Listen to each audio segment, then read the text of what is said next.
제 동기들 중에서 뱅크에서 이제 MD 달기 시작한 친구들이 나오고 있거든요. 정말 일이 없대요. 이제 큰일 난 거예요. 시간이 너무 빨라요. 시간이 너무 빨라요. 벌써 1월이 다 끝나가고 있습니다. 한국은 서울이었겠지만 미국은 지난 한 주 미국 은행주들이 Q4 실적을 발표를 했었는데 쭉 보니까 누구는 웃고 누구는 울고 좀 희비가 엇갈렸던 것 같아요. 네, 실적 자체도 있지만 은행업 특성상 이 뱅크 어닝스라는 게 앞으로 시장 상황에 대해서 시사하는 바도 크기 때문에 실적으로 읽는 미국 증시에 대해서 알아봅시다. 근데 먼저 미국 이 뱅킹 인더스트리를 좀 보면 미국은 은행들이 이제 지주회사 포맷인데 이게 CIB 모델이라고 해서 뭐 상업은행도 있고 이제 투자은행도 있고 그런데 거기에서 각자 더 주력하는 사업이 있고요. 그리고 그에 따라서 수익 모델이나 이 실적 드라이버가 전혀 다르기 때문에 구분을 할 필요가 있는데요. 흔히 우리가 밸런스 뱅크라고 하는 곳들이 있는데 이게 말 그대로 은행의 밸런스를 활용을 해서 이제 렌딩을 하는 사업이 주 모델이고 그리고 뭐 그들도 IB 부분이 따로 있기도 하지만 그 IB 사업 자체도 밸런스를 이용한 파이낸싱 딜에 좀 더 많이 참여를 한다던가 IB 사업의 결도 살짝 좀 달라요. 반면에 통상적으로 우리가 IB 강자라고 부르는 이런 골드만, 모건 이런 같은 경우는 corporate advisory 사업 그리고 이제 운용으로 피를 받는 이런 asset management 사업이 더 메인이고 이들도 밸런스시트이 있기는 하지만 그거조차도 이제 corporate deal 할 때 뭐 레버리지 제공하는 용도로 쓰이는 편이기도 하고요. 어쨌든 이렇게 각자 다른 사업 모델이 메인이기 때문에 이들의 어닝스의 성격도 실적을 좌우하는 요소들도 다 다르다 정도만 이해하시면 됩니다. 우선 미국 기준으로 이 밸런스 규모 1위, 덩치가 가장 큰 JP모건 체이스부터 볼게요. 이들의 전체적인 실적은 일단 예상치를 상회했고요. 매출은 뭐 YOY 18% 증가를 하고 당기순이익도 6% 늘어서 이제 EPS도 애널리스트 예상치를 웃돌았어요. 실적 상승의 주요 원인은 아무래도 금리 상승으로 인한 대출 업무 이익이 증가를 했다는 건데 여기 보면은 순이자 수익이 20 빌리언으로 작년 동기 대비 48% 늘었어요. 그리고 리테일 쪽 수익도 YOY 거의 30% 상승을 했네요. 그에 반해서 이 기업금융, 이 corporate investment banking revenue는 fell 9%. 왜냐면 그 advisory fees가 많이 감소를 했기 때문에. 그래서 이렇게 딱 봐도 리테일 쪽은 좀 잘 되고 기업금융, IB 쪽은 잘 안 되고가 명확하게 구분이 되고 있습니다. 그래도 전체적으로 실적이 잘 나온 편인데도 불구하고 경기 침체를 걱정하면서 이 대손 충당금을 1.4 billion이나 더 쌓았어요. 회수가 어려울 수도 있다는 대출이 더 많아질 거라는 가정을 반영한 결과입니다. 이걸 좀 더 자세하게 비즈니스 라인별로 성과를 좀 보면은 Consumer Community Banking, 뭐 CCB라고 하는 부분은 Net Revenue가 전년 동기 대비 29%, Net Income 10% 상승을 했고요. 그런데 이 Revenue 브레이크다운을 좀 해보면 이 Wealth Management 쪽이랑 그리고 카드, 뭐 오토론 이쪽이 각각 작년 동기 대비 56%, 12%씩이나 상승을 하면서 성장을 좀 견인한 것 같은데 홈랜딩 같은 경우는 46% 감소를 했네요. 당연하죠.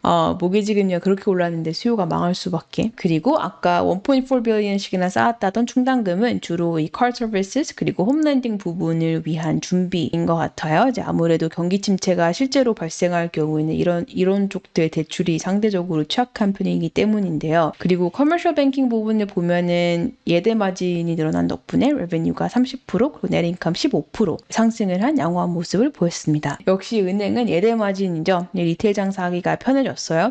부동산 쪽은 요즘 좀 쪼그라든 시장 수급을 반영을 해서 얼마 수익이 나진 않았지만 반면에 이 corporate IB 부분은 수익이 9% 감소를 했다고 했었는데 지금 이익이 27%씩이나 감소를 했고 특히나 뱅킹 쪽 수익이 많이 감소를 했는데 IB 수수료가 58%나 감소하는 바람에 이렇게 된 거고 여기서도 그나마 돈이 됐던 거는 이런 페이먼트나 렌딩 레베뉴 같은 거 이 어드바이저리 성격의 업무랑 이 밸런스시트 성격의 업무 수익이 벌써 확연하게 차이를 드러내는 거를 알 수 있습니다. 그런데 이 와중에 자사주 매입도 신경 쓰는 여유를 보여주고 있는 제이미 다이먼입니다. 애널리스트들이 어닝스콜에서 물어봤단 말이에요. 이렇게 자사주 매입 관련해서 그랬더니 I think a good number to use is something like $12 billion of buybacks for this year, 2023. But of course, the buybacks are always at the end of our capital hierarchy. 바이백을 12 billion씩이나 하겠다고 여유를 부리고는 있는데 잘 따져보면 지금 바이백이 문제가 아니라 지금 당장 뭐 CCAR 테스트 더 빡세지고 론은 계속 커지고 그리고 뭐 RWA 매니지먼트 신경 써야 되고 캐시 버퍼도 남겨놔야 되고 이것저것 거 따져보면은 12빌리언까지는 힘들고요. 올해는 한 10빌리언 이하 규모로 매입하지 않을까 생각이 들긴 하네요. 여기 안 그래도 CFO가 대놓고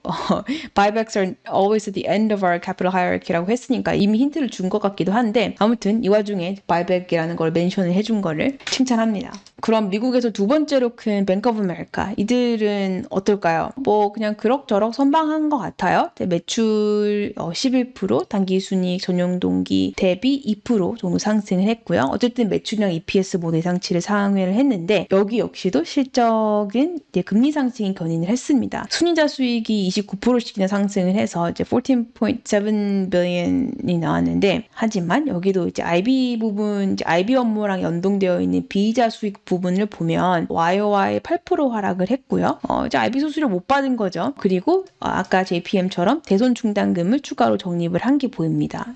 거의 400 million 이상씩이나. 그래서 여기도 이제 경기 침체에 대한 어느 정도 대비를 하고 있는 것처럼 보이네요. 뱅크 오브 아메리카도 이제 earnings 자료를 보면은 여기 하이라이트에서 non-interest income 언급을 제외한 나머지는 이제 그냥 밸런스 관련된 비즈니스인데 이게 더 메인이니까요. 그래서 전체적으로는 IB 업무보다는 이 리저브 계속 쌓으면서 밸런스 관련 업무를 좀 더 안정적으로 가져가자라는 주의인 것 같아요. 그래서 그런지 여기는 이번에 레이오프는 또 안 한다네요. 그리고 또 이제 밸런스 강자인 이 시티 같은 경우는 시티는 당기 순이익이 떨어졌어요. YOY 21%씩이나 떨어져서 좀 안 좋았는데 그나마 이제 EPS 같은 경우는 살짝 예상치 상회하면서 이제 그럭저럭 뭐 그렇게 최악은 아니었는데 여기도 똑같이 컨슈머 쪽은 잘 되고 있지만 수익도 상승을 했고요. 충당금은 640 million씩이나 쌓고 있고 IB 쪽은 아예 아주 죽쓰고 있는 것 같습니다. 수수료 수익이 58%나 떨어졌다고 하네요. 그리고 글로벌 웰스 매니지먼트 같은 경우는 수익이 전년 동기 대비 6% 떨어진 데다가 이쪽으로는 새로운 글로벌 헤드도 찾고 있다고 하고 안 그래도 요즘 뱅크들이 전부 이쪽 이 웰스 매니지먼트, 아셋 매니지먼트 쪽으로 좀 많이 투자를 하고 있는데 이게 앞으로의 뭔가 성장 동력으로 보고 있는 게 아닌가 싶기도 해요. 그리고 웰스 파고도 있죠. 역시 밸런스 기반 이제 업무 위주인 이들의 당기 순이익은 전년 동기 대비 무려 이제 50%나 줄었습니다. 이게 뭐 어떻게 된 걸까? 사실 얘네들도 역시나 대출 업무가 좀 증가를 하고 기준금리가 올라가면서 이자를 더 많이 받아서 순이자 수익 같은 건 45%씩이나 증가를 했고요. 비이자 수익은 모기지 대출 수수료가 금리 인상으로 인해 많이 줄어들면서 46% 감소했다고 합니다. 다 똑같아요. 주택 관련 대출 수익이 57% 감소했다고 하네요. 부동산 거래가 확 줄어서인데 그리고 여기도 충당금 역시 대부분의 다른 은행들처럼 쌓았는데 한 거의 여기도 400 million 정도를 쌓아놨네요. 그리고 얘네들은 뭐 strategic capital이라고 해서 뭐 small business investment company fund 뭐 이런 거를 운영하면서 자기 자본을 직접 투자도 하고 있는데 이번 분기 같은 경우에는 이 secondaries가 좀 안 좋았던 만큼 primary도 많이 안 좋았는지 본인들이 주로 막 VC 쪽으로 투자한 자금에서 약 1빌리언 정도의 큰 규모의 impairment charge를 잡았습니다. 상황이 안 좋아요. 근데 이거는 이제 impairement고 단기 손익이 어떻게 50%씩이나 이제 반타작이 났나 잘 살펴보면 그 이유는 다름 아닌 non-interest expense up to $3 billion, operating losses up $3 billion, reflecting $3.3 billion primarily related to litigation, regulatory, and customer remediation matters. 3분기에 벌금을 크게 낸 게 있네요. 벌금이 약 5조 원 정도 되는 규모의 벌금을 내야 됐어야 해서 이게 예전에 미국 소비자 금융보호국에서 웰스파고가 1,600만 명 이상의 고객을 대상으로 오토론, 모기지 이런 수수료 관련 이제 금리를 불법으로 책정했다는 혐의를 받아서 이제 벌금을 뭐 거의 5조 원씩이나 3.7 billion을 내야 되는 의무가 생겼기 때문인데요. 아무튼 이것 때문에 이번 실적에 큰 영향을 미친 것 같습니다. 자, 그래서 이 밸런스 뱅크들은 좀 뭐 그럭저럭 잘 나온 것 같고 그럼 이제 IB들 볼까요? 이제 IB 강자들을 좀 보면 먼저 모건 스탠리는 좀 처참합니다. 당기 순이익이 약 YOY 40%나 하락을 한 2.2 billion이 나왔고요. 아무래도 이 주력 수익원인 이 IB 수익이 너무 크게 감소를 하고 지금 반이죠. 절반이 됐는데 그리고 거기에다가 주식이랑 채권 쪽 트레이딩 수익도 YOY 12% 감소한 탓인 것 같아요. 좀 더 자세히 보면은 작년 한 해 동안 시장이 너무 부진했기 때문에 애초에 일단 주식이랑 채권 발행 쪽이 업무가 많이 줄었던 것 같고 이제 특히 equity underwriting 같은 경우는 80%가 줄었네요. 없어진 거죠, 없어진 거. 그리고 이제 여기서 말하는 advisory 같은 경우는 뭐 M&A 자문수수료인데 재작년 대비 2021년 대비 M&A 시장 자체가 완전 얼어붙어서 그런 거고 요즘 다들 이제 딜이 없어요, 딜이. 이런 슬픈 소식들은 또 빨리 들려옵니다. 제 동기들 중에서 뱅크에서 이제 MD 달기 시작한 친구들이 나오고 있거든요. 다들 요새 너무 안 바빠서 스트레스 받는다고 걱정입니다. 이 바닥은 뭔가 숨도 못 쉴 정도로 바빠야 되는데 그렇지 않다? 이러면은 이제 뭔가 점점 이제 밥줄을 걱정해야 되는 그런 순간이 온 거란 말이에요. 슬슬 커리어 생명이 위협을 느껴야 되는 그런 상황인데 정말 일이 없대요. 이제 큰일 난 거예요. 너무 안 바빠. 모건 같은 경우도 미래 전망에 대해서 CEO 제임스 골맨이 아무래도 이제 페드가 금리 인상을 멈추는 시점부터 그때에서 이제 IB 업무가 다시 살아나지 않을까라고 하는데 그건 뭐 이제 그때 가서 보면은 알겠죠. 얼마나 빨리 오느냐가 관건일 텐데 모건 스탠리 같은 경우는 여기는 사실 리테일 쪽 업무에 노력을 계속 해왔어요. 2020년에는 미국의 키움증권 같은 이트레이드를 그리고 2021년에는 자산운용사 이 인벤츠를 인수를 하면서 기존 이 기관 쪽 업무에 치중한 비즈니스 구조를 좀 바꾸려고 다이버시파이 하려고 했는데 웨alth 매니지먼트 업무 같은 경우는 올해 수익이 6% 성장을 했고요. 그래서 지금 벌써 6.6 빌리언씩이나 됐고 이쪽 연간 수익이 전체 수익에서 45%를 차지하고 있어요. 이 자산운용 쪽이. 그리고 가장 최근 분기 그 Q4 같은 경우는 거의 벌써 절반 이상입니다. 52%. 그래서 이렇게 수익 구조를 좀 다각화하는 시도를 보여주고 있는데 이렇게 하면서 또 최근에는 전체 인력의 약 한 2%에 해당하는 1,600명을 해고한다고 지난달 밝힌 바가 있는데요. 그냥 요즘 딜이 없다는 거죠. 딜이 없으니까 비용 절감을 해야지. 은행들은 비용이 인건비밖에 없어요. 그냥 사람을 자른다는 겁니다. 여기 Q4 재무제표상으로 보면은 여기 non-interest expenses 중에서 compensation and benefit가 있는데 이게 2021년 대비 한 2% 증가했던 걸로 나오는데 아마 해고 규모도 이 정도쯤으로 한 걸 보니까 여기에 기반한 것 같기도 하네요. 한창 화랑이었을 때 늘린 인력만큼 다시 없앤다가 되겠습니다. 그리고 마지막으로 골드만인데 골드만 같은 경우는 당기순이익이 이제 무려 66%씩이나 하락을 했다고 합니다. 2021년에 고작 한 3분의 1 수준이에요. 여기도 당연히 이제 IB 업무 쪽 타격이 컸는데 이제 IB 수수료가 YOY 48% 하락을 했고요. Deal Drought라는 표현까지 쓰고 있네요. 가뭄이다.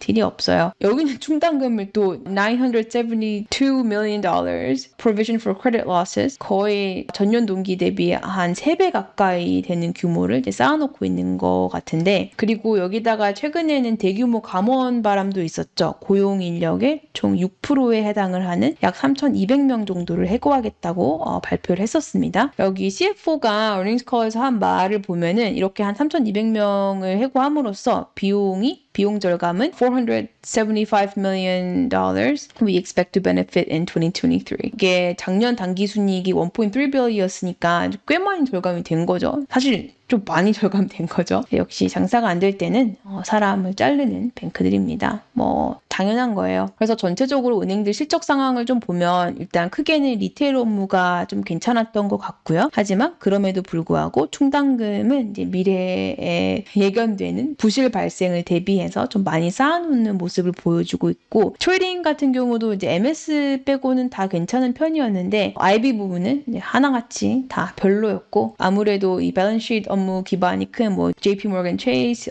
Bank of America, Citi Wells 이런 데보다는 모건이랑 골드만이 심하게 타격이 더 컸던 것 같습니다. 그래서 작년 한 해 지금 IB가 좀 망했는데 특히 힘들었던 골드만의 어닝스를 좀 자세히 살펴보면 자문수수료 같은 경우는 이게 어드바이저리 쪽은 전년 동기 대비 마이너스 14% 이거는 뭐 거의 애교 수준이고 주식 발행이나 채권 발행을 보면 완전 죽었죠. 뭐야 마이너스 80% 마이너스 70% 여기에 대해서 CEO 이 데이비드 셀먼이 말하기를 underwriting volumes extremely muted 없다시피 했답니다. 요새 기업들이 자금 조달하기 힘들거든요. 조달은 해야 되겠는데 시장이 안 좋으니까 이건 또 좋은 조건에 좋은 가격에 조달할 수가 없고 그래서 아예 안 하거나 뭐 규모를 대폭 줄이거나 그러면은 이제 당연히 여기서 이제 피 먹고 사는 IB들은 장사가 안 되는 거죠. 이제 CFO가 항변을 하기를 그나마 골드만이 어드바이저리 쪽은 역대 3위 기록을 세웠다. 그리고 M&A 리그 테이블에서는 아직 이제 1등 획득을 하고 있다라고 뭐 하긴 하지만 그게 다 무슨 상관이야. 지금 일단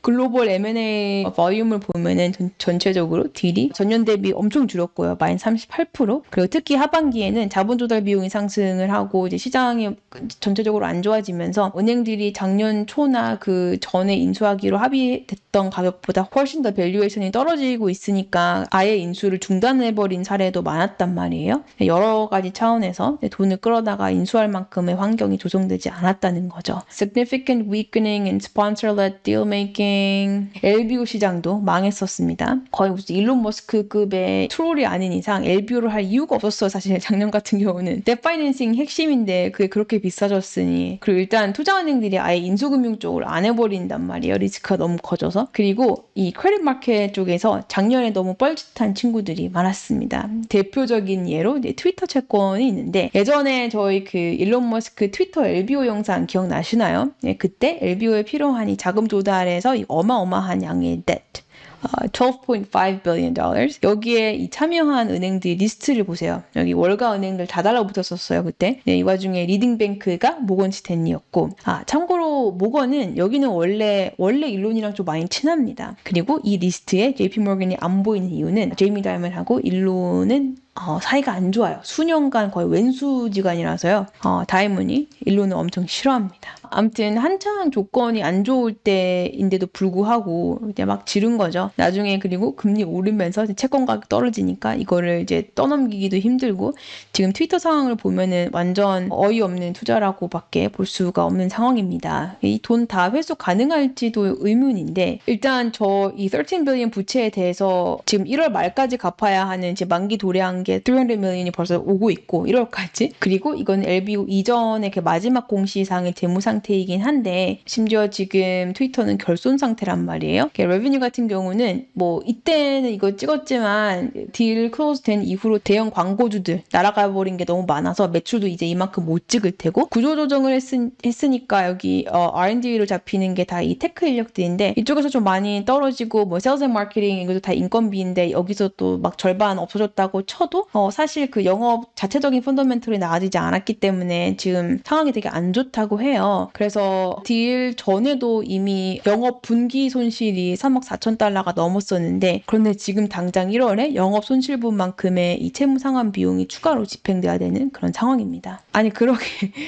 왜 도대체 이런 데 돈을 빌려줬는지. 심지어 지금 최근 뉴스 기사들을 보면은 이제 은행들이 트위터 채권을 회수 못할 가능성을 재무제표에 손실로 반영할 수밖에 없을 것이다. 예를 들어서 아까 13 빌리언 중 이 담보부 채권이 한 10 빌리언 정도가 됐었는데 이거는 여기는 한 20% write-off가 될 거고 그리고 나머지 무담보부 한 3 빌리언 같은 경우에는 이건 어떻게 될지 모르겠다고는 하는데 아무튼 손실을 잡긴 잡아야겠죠. 그래서 확인차 모건 스탠리 파이낸셜스 가져와봤더니 딱 뭐 트위터가 언급된 쪽은 없지만 여기에 loans and lending commitment 이 중에서 이 ACL 부분에 트위터 채권 손실의 일부는 좀 반영이 되지 않았을까? 그리고 2 billion에서 20%라고 하면은 한 400 million 정도가 되는데 여기 other 20까지 더해도 한창 모자라는 숫자죠. 그래서 이게 제대로 반영이 되는 거는 뭐 다음 분기 하지만 그것도 사실 IB들이 다음 분기로 이연을 하더라도 상대적으로 손실이 좀 덜 난 부서 쪽으로 좀 쪼개서 옮겨 담는 방식 뭐 트레이딩 이런 쪽 있잖아요. 그래서